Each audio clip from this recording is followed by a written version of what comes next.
Hey Cougs, this podcast episode starts with a story. And the story is I was at the Cougs first golf tournament and I got to try one of these beverages.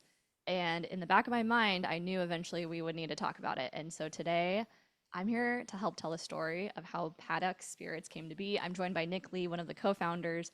And I'm so excited about this awesome new Pullman business that is starting in the alcohol space. I don't know if that's the right terminology, but in the series, we've talked about beer, we've talked about a Cougar Collective beer, we've talked about a place to drink beer, and today we're going to talk about something totally different. So I'm so excited for this episode. Nick, thank you so much for being here. Awesome, Kelsey. No, thank you so much for the invite. Really excited to talk about some booze today. Yeah, thank goodness. And I think we have to start with you. Do you mind bringing the people up to speed? I'm reading your background and I think it's so fascinating. I need to know how you got in this business, but Yeah, tell everyone how you ended up at WSU, what you studied, all that stuff, and then how you got connected to this company. sure. Yeah. So, high school didn't really have an idea of what I wanted to do. I looked at the military. I played baseball all through high school, so I thought maybe I'd play college ball. My shoulder didn't really survive. I was a pitcher. My shoulder didn't really survive high school baseball, so that was kind of off the table. And my dad had gone to WSU. My grandpa went to WSU as well. And so I figured, sure, I'll just send out an application. So it was the only place that I applied, and I ended up getting in. So I started at WCU in 2011. Started off in architecture, actually. Um, Turns out architecture is a pretty difficult major. But I love the design aspect of it. So I decided to pivot into kind of design, web design, coding, graphic design, and ended up in DTC, which is an amazing degree at WSU. And it's just been picking up more and more steam over the years. And its applications in today's world I thought it was awesome. And I thought that was the right fit for me. Um, so I was also in a fraternity. I was in Sigma Phi Epsilon, alumni member, and I went to design a Date Dash T-shirt at College Hill. And this is back when College Hill was like above the Coug, in that apartment above the Coug. Yeah. Um, so I went up there and to start designing, and I had brought an Illustrator file with me to the designer that was there, and she's like, "This is actually pretty good. Like, do you want to be an intern?" I was like, "Yeah, that would be great." And so the next semester, I became an intern. We were still above the Coug, and then over the summer, Tony had moved College Hill custom threads from above the Coug over to above Valhalla, and then I became a part-time employee as a graphic designer there. Um, so I was like, cool, I'm in my field. I'm working in my field with my degree. I haven't graduated yet. I became the internship director and manager and taught a bunch of students graphic design, which they all got credit for at the university. Um, when I graduated, I was like, I really like this place. I think I'm going to stay. And so I worked for Tony for many years, for College Hill, um, until I decided to go see other parts of the world. Um, in 2015, I had bumped into a couple that was opening up a new nightclub in downtown Pullman called Etsy Bravo, and I met him at the Black Cypress Bar. And Tony and I Tony and Poston and I went out and DJ'd a wedding, and the wedding went incredibly well. That we ended up coming back to Etsy Bravo on one of like the first nights that they were open, and we took our tip from DJing that wedding, and we bought 2 shots of Pappy Van Winkle bourbon, um, Whoa. which we were big bourbon.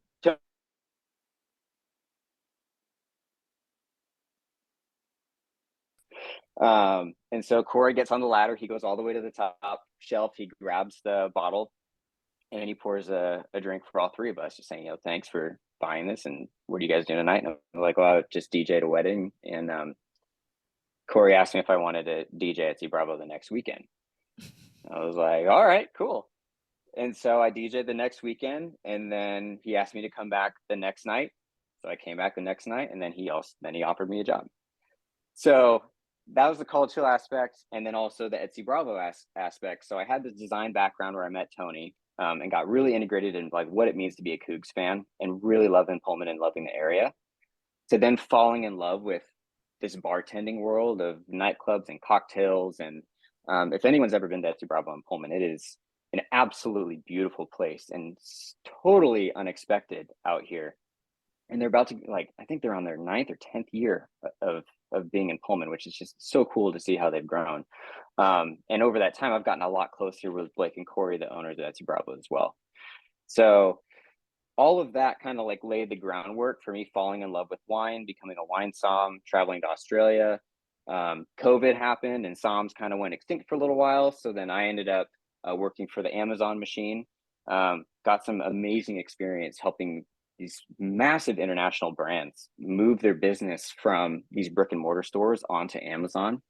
I mean, hundreds of millions of dollars, and scale was, it was so cool to just have almost like no background experience in that world, but just understanding what it means to know how people want to be made to feel, knowing what it takes to take a product and grow it, um, scale it out. How do you manufacture more?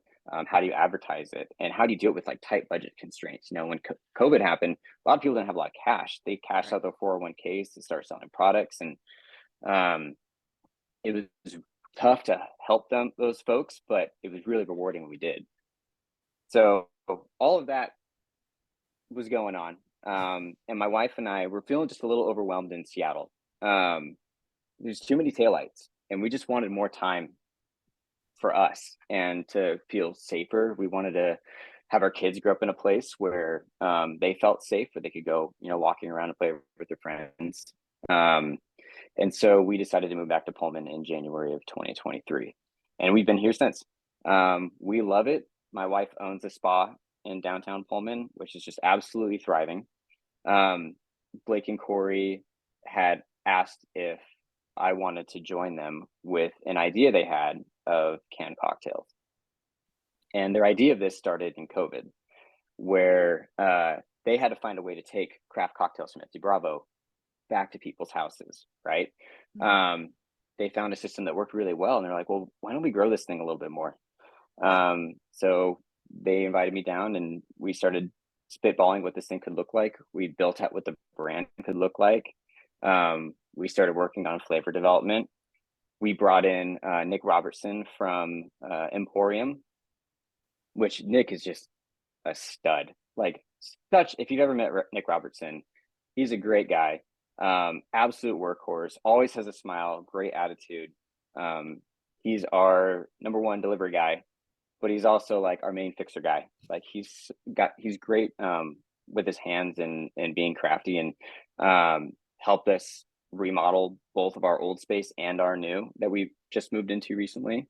And then as this thing really started picking up steam, that's when Tony Poston came and joined. And I think those listening to the podcast may be familiar with Tony. Gosh, there's so many things in that, but the through line just Sorry. listening. No, you're fine. But what's so cool about it, it's like the quintessential what it means to be a Coug. Like every step in your career and your journey was built off of relationships and people and connections. And it's just cool to see that lived out in a person, in you. But also I think that this business specifically lives and breathes that, and I think it's a really unique thing. I love that it came out of a problem, and that makes so much sense during COVID and all of that. I think that's a great pivot, but I'm excited to hear, obviously beyond that time, like what's next with the company. We should start with, where is it at? Like, what is today? What does Sure. Paddock look like today? And then I definitely want to hear what the plans are beyond that too. Gotcha. Yeah, so I mean, I guess I'll kind of talk about just what Paddock is in general. Educate the people, so Nick. I will educate the people. Sit back, grab a drink. So Paddock, Preferably a Paddock. preferably a Paddock would be great. Yeah. So there's this big boom of seltzers, right? Like White Claw and Truly, and it was like awesome. There's something that's in the can that's not beer. It's at like a lower ABV that I can sit and have a few of these, and it's refreshing, and I don't feel lethargic afterwards, or it's not too bitter, or it's not too whatever it is, right? And so there's a huge surge that came like through the beginning of the 2020s. And then with that came like high noons and like the vodka based ones and like other canned cocktails. Now, other countries have been doing canned cocktails for like a really long time. So we're kind of like late to the game on it. Mm-hmm. But we've got a bunch of old prohibition laws that probably should be updated. And it made it really difficult for people to start a business doing canned spirits. Doing malt-based wine it's a much easier path, but that just wasn't what we wanted to do. Right. But when we were tasting all these different seltzers, we kind of got bored of them after a while. And I think that's kind of something that we noticed amongst our friends as well. Of there was like 5 or 6 different main flavors that every company out there produced.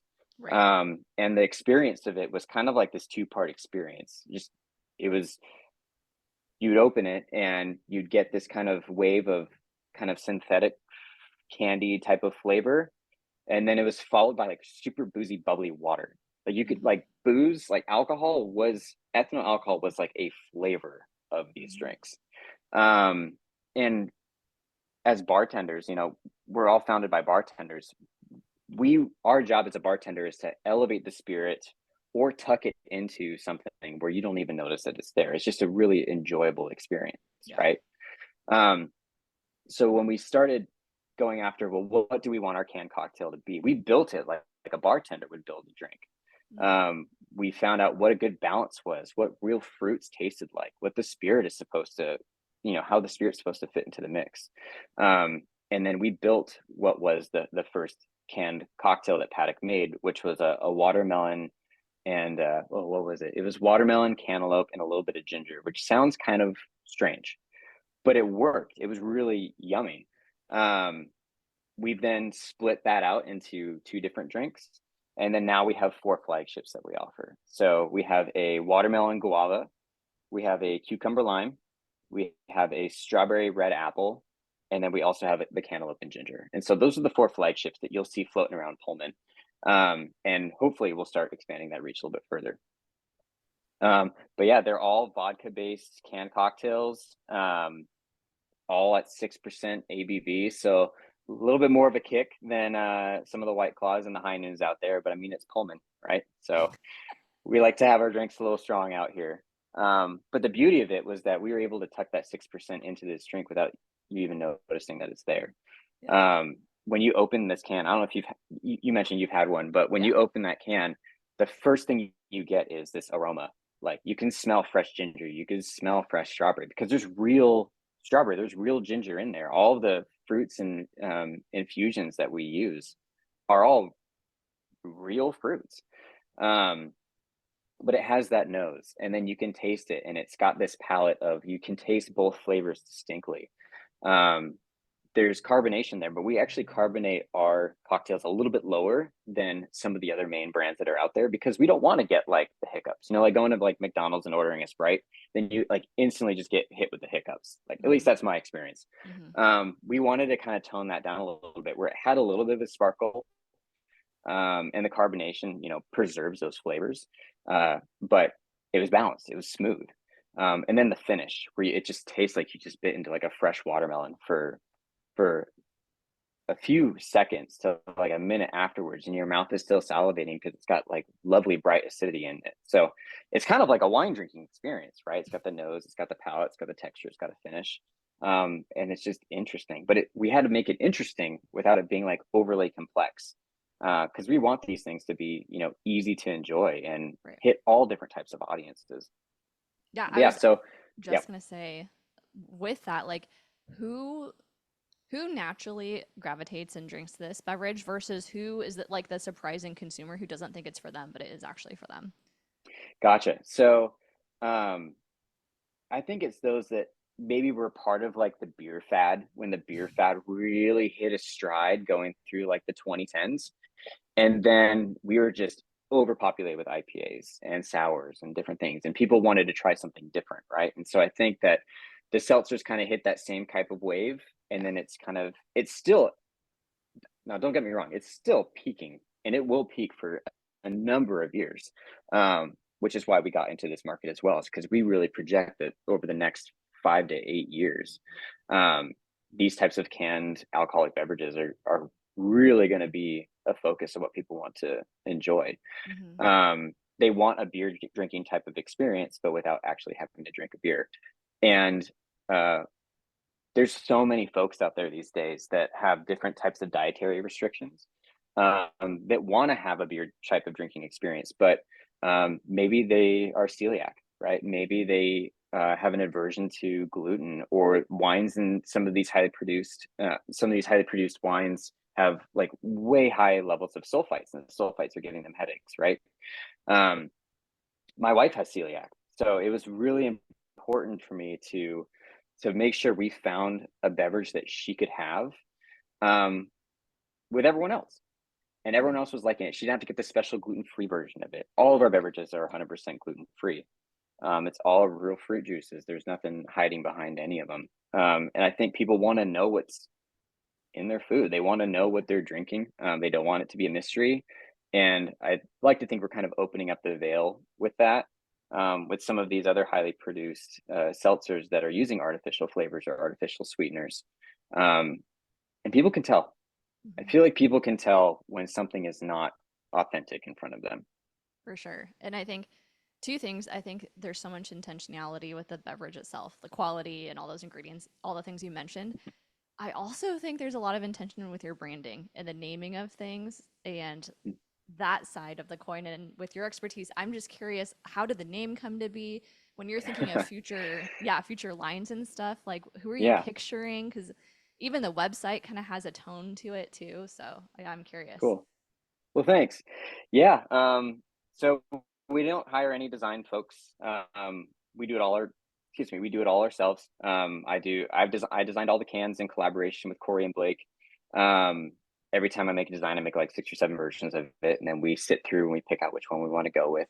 Um, the brand itself, uh, we really wanted to, I mean, if you've been to FC Bravo, it's kind of got that like 1920s, like 1930s, 1940s vibe to it. It's beautiful chandeliers and dark wallpapers and dark stained wood. It's a beautiful place. Um, and we just think that that kind of time, that era of cocktails when alcohol started becoming cool, before prohibition where it got a little too cool, right? Um, but there was horse racing. We were in a weird time with wars. The fashion at the time, seersucker, was a huge fashion print at that time, you know. And so we wanted to play on this kind of that era of cocktails. Um, we're also F1 fans. All of us are F1 fans, and we've been F1 fans like before, like the Drive to Survive days. Um, and so the paddock is where the party always happens, right? That's this. It's the center of the race course, either the race course for horses or for racing cars or any of that type of stuff. It's the middle of the party. We're all bartenders. We're all in the middle of the party. Pullman is the center of the party. We wanted everyone to feel like they were coming to the party, and that everyone was welcome as well. Um, with so the stripes on the can are kind of an echo of seersucker print. The font that we decided to use had this kind of timelessness to it, while still remaining refined, but also kind of like a little modern at the same time. We went through hundreds of fonts until we found the one that fit. Um, but if you look at all these other cans on the shelves, I mean, a lot of these seltzers are all white cans, all white metallic, or they just feel kind of synthetic. They kind of feel what they taste Yeah. like inside. And when you pour these things out, they're clear on the inside, right? So it was important for us to have personality, where we could have a little bit of a louder tone, but still remain reserved. Um, and just the name Paddock, it's, you know, Paddock Pullman, 2 syllable words. We'll start with P's. We're trying to find things that people are familiar with, right? It's Right. all these little type of weird branding things that you can kind of tune, and you play around with it. It didn't just come straight out of the gate. It's like Paddock Spirits and like, this is our brand. It's amazing. It's not like the movies. I mean, we really worked on this thing for months to get it to where we wanted it to be. Um, and now we feel really good about it. Yeah. Um, and then, yeah, for your question to future lines. Sure. So we like to do a seasonal spinoff, like a seasonal cocktail. And if anyone came out golfing at Palouse Ridge this summer, um, they could have tried, they would have had a chance to try the course can. Actually, I think my office also sold it as well. And Yeah. um, there's a couple other places in town, but we had the course can, and that was designed for golf courses. it had a topographic landscape of the Palouse that was printed on the can. The can itself was in colors that are reminiscent of like the Masters colors of like the bright yellow and rich green and red. And so we really want to hit that audience with that. And the flavor for that one we came up with was blood orange and grapefruit, because we wanted something that someone could drink at 7 a.m. in the morning or 7 p.m. in the morning, depending on when you're going out. Are you just finishing your round? Are you just starting the day? It's a great type of mimosa slash greyhound, like meet in the middle. And that flew off the shelves. We sold way more of that than we thought. Like as quickly as we thought we were going to sell it, just flew. And so some people might be heartbroken to hear that we're actually coming to the end of that one for the summer, but we will be releasing our fall cocktail pretty soon here too. So we hope people can get excited about that one. No, that's so cool. And for those that don't know, this is a two-part question because people are going to listen. They're not going to be in Pullman and they're going to not understand why they can't just go buy it today at their local Yeah, grocery store. Do you mind explaining some of the things that are causing that to take some time and then maybe give them a little sure. glimmer of hope of where that when that could be or Yeah. where to stay tuned for more? Yes, absolutely. So the thing is that all of our drinks are handmade, every single one. We don't have massive, um, 5 barrel vats that we're making these things in. They're not produced in this type of fashion because we're a really young business. We're kind of just we honestly started Your off as like a baby. spin-off. Yeah, it's a baby. Yeah. And so we started this thing. This is all like a job that we do after all of our day jobs. All of us have day jobs that we work. And so I mean I'll go to Paddock and I'll can from 7 p.m. after I have some dinner. I'll go can from 7 p.m. to 2 a.m. some nights. Because that sort of fits into my schedule. Mm-hmm. But all of us are, as the 5 owners of us, we're all trading these roles and we just work really fluidly together. But since we don't operate on that scale quite yet, all of our drinks are handmade. And for about eight, or what was it? Yeah, for 8 months, we were using a single October can seamer to do cans one at a time. And Blake Preston has canned over well over 10,000 cans on this single can seamer. Um, I don't I don't know how she did it. I don't know how she did it so quickly as well. But that process we were doing when she was cruising, she was able to knock out about 3 cans a minute, like 2 to 3 cans a minute. But when you have to go through 10,000, it takes a long time to do that. So we started off with just selling to our local friends and business owners in Pullman, Virgin Barley, My Office, Emporium, Crybaby, Etsy Bravo, Black Cypress, Red Card. Oh, it was all local businesses that we started selling to. And then also into Idaho as well, John's Alley, Nectar. Again, these are all friends that we have in the industry over here. So they were crucial to taking us on blind faith and getting the word out. We Mm-hmm. didn't spend a single dollar on marketing until we were at the Cougs' first golf tournament, really, and that was 5 months into our business rolling. Right. Yeah. Um, so we've since scaled a little bit further than that. We have a new canning line that can pump out when it's really humming. It can go about 8 to 10 cocktails a minute, and we'd like to get it up to 12, but we're still learning how this thing works. Yeah. So the reason why we just, long story short, the reason why we're still here in Pullman is that this is where we're thriving the most. Um, People are excited to come to Pullman and try out this new drink that's here and see this new businesses here. It was important for us to sell to our friends and local business owners first. We wanted to create something that would help them drive revenue, right? Because if we can share this product that's helping the whole town drive revenue, the whole town rises together. And it's really important for us to support our friends and support the local businesses here. Um, Now scaling out, because we do get asked, when are you guys going to be in Yeah. Seattle? Totally. We're in Boise, or like I'm down in Portland now, or like I've been looking everywhere at Total Wine. I can't find it. Yeah, you're not going to find us at Total Wine quite yet. But as we started growing this thing, we've had numerous distributors reach out, saying, how can we get this further? What's it going to take? And so we're talking with a bunch of folks right now, and it's interesting trying to find who the right fit for us is and who understands our product. There's so many folks in the Kooks First network that have actually connected us to these entities and have wanted us to be successful. And so that's how a lot of those conversations started. So, I mean, being a member of Kooks First and having Tony get us going on that, I mean, it was invaluable to where we are now and to what our path is going to look like ahead. So in the coming months, we're going to start getting a little bit further out, but hopefully we can lure you back to Pullman so you can come to a football game and have one of these drinks with us. Yeah, there you go. I mean, I'm heading there Friday, so I will make my rounds. Oh, right on. Cool. But Sounds great.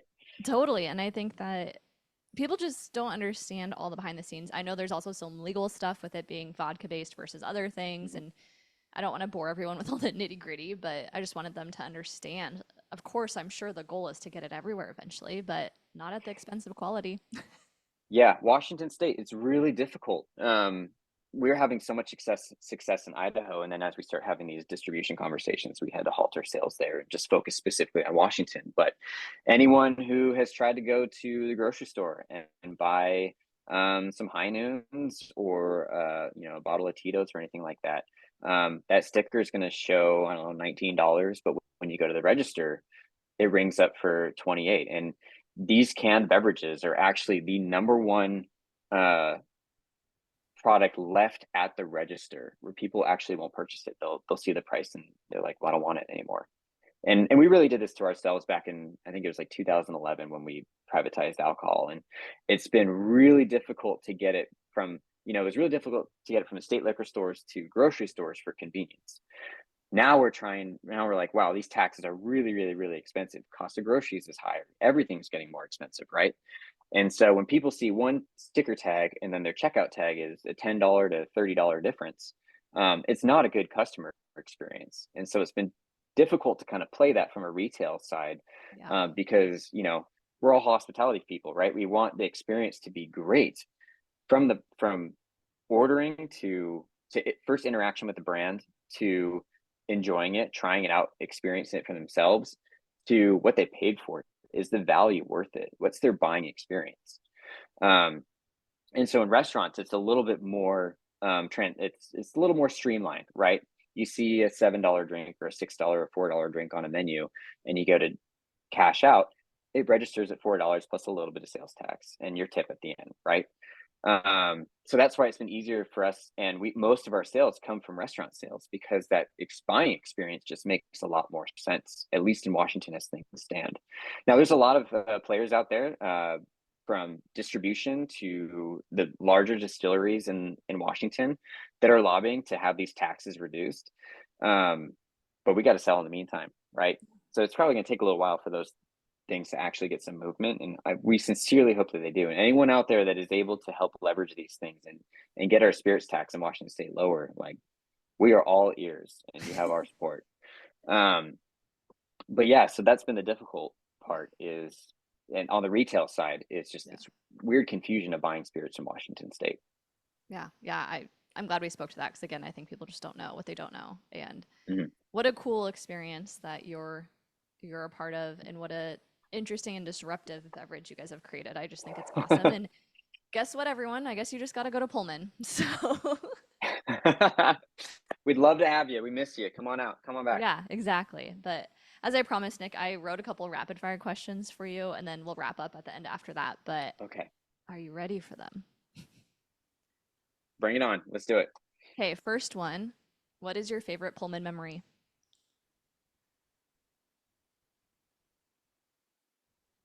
Oh man, favorite Pullman memory. This is not so rapid fire. There's so many memories. There's so many ones. It's I would have to say, there was when I first started DJing, there was a day where Tony actually booked me for it was like a Kooks Fest type of event, like the first week back. It was called Light Up the Night. And so Tony had booked me for this DJ event. And I had this little toy DJ thing. I was just goofing around with it, really. I think I stole it from my brother, my younger brother, actually. And that's what I was DJing parties with. And so Tony books me for this event. And then a couple days before the event happens, this brand spanking new DJ deck showed up on my desk at work, and it was a gift from Tony, saying this is your Christmas bonus. So go make some money with it. so I ended up doing this event, and there was all of the entire mall was completely filled, and I had no idea what I was doing, but it was just this amazing party, and it was like my junior year, and I had just been able to start going to the bars, and like it was just everything just kind of felt like it was coming together for me, and that's when I really fell in love with Pullman too. Was that people just want to have fun. Mm-hmm. It's a place where people have fun, and that was a really special night. I love it. Okay, number 2, what is a bucket list Pullman item for you? Bucket list Pullman item. Well, my bucket list Pullman item was actually to own a business in Pullman. So now that I've checked that off, it's kind of like, okay, I want to have a successful business in Pullman, right? Yeah. I would love Paddock to be seen as, up at the caliber of like Ferdinand's ice cream or Cougar Gold cheese, or things that people can take back home with them, right? They Yeah. see this It's and they part of the immediately think rotation. Pullman. It's part of the rotation, exactly. Yeah. You can grab us at the airport on your way out. That'd be awesome. Have it shipped, kind of like how Spotted Cow in Wisconsin, you can only get it shipped out of Wisconsin, right? So I would love for us to be up at that caliber. And if we can do that, I would say my Pullman bucket list has been checked off. Oh, that's great. Okay, switching to a different direction with some of these. What's your current Mhm. favorite flavor? Current favorite, Yeah. cucumber lime, Okay. without a doubt. Okay. Yep. Okay. Crisp, refreshing, really easy to drink. I love the cucumber lime. And it's a good one for people that want to give us a shot and try something out with us if they never tried us before. Mhm. So yeah, I'm a big cucumber lime fan. Nice. Where's the best place to drink a paddock? Best place with your buddy. um, Best place to drink a paddock. It was really cool doing Lentil Fest this year and seeing so many people like walk around the beer garden with them. Like they were everywhere. They're on every table, which was really cool. But my favorite paddock drinking memory was when we sold our first one at midnight at Etsy Bravo. When we first opened the business, it was the first ones that we sold. And it was at midnight, and it was just, we'd worked on this thing for so long, and for it to actually finally come together and have someone buy their first one was just like the coolest thing. That's very cool. But again, I was drinking with friends, so I feel like I would just stare. I would just like watch everyone. Be like, "What do you think? Is it good? It's good, right? You like it? Yeah." it was a little tense. It was a Yeah. little tense for those first few, and then the dance Yeah. floor was full of them, and I'm like, okay, this is great. We can Perfect. take a deep breath now. Very cool. Okay, last one. 3 Yeah. benefits of having a business in Pullman. Oh man, just 3? Wow. Um, you have such a wonderful support network here. Um, People want to see you successful. People want to come out and support you. There's so much collaboration between businesses, wineries working with candle shops, uh, the Terracotta downtown working with like the kids programs and having just interactive things to do where families can come out and see things. It's such a welcoming environment for a business, which I think would lead into number 2, that it's really forgiving to have a business here. Starting up a new restaurant or a new business in Seattle area or a metropolitan area, I mean, you're talking hundreds of thousands of dollars. You have to survive. You have to survive 2 years. You have to make it. You have to get cash going. And there's, hundreds of thousands of other businesses that are doing the same thing within blocks of what you're doing, right?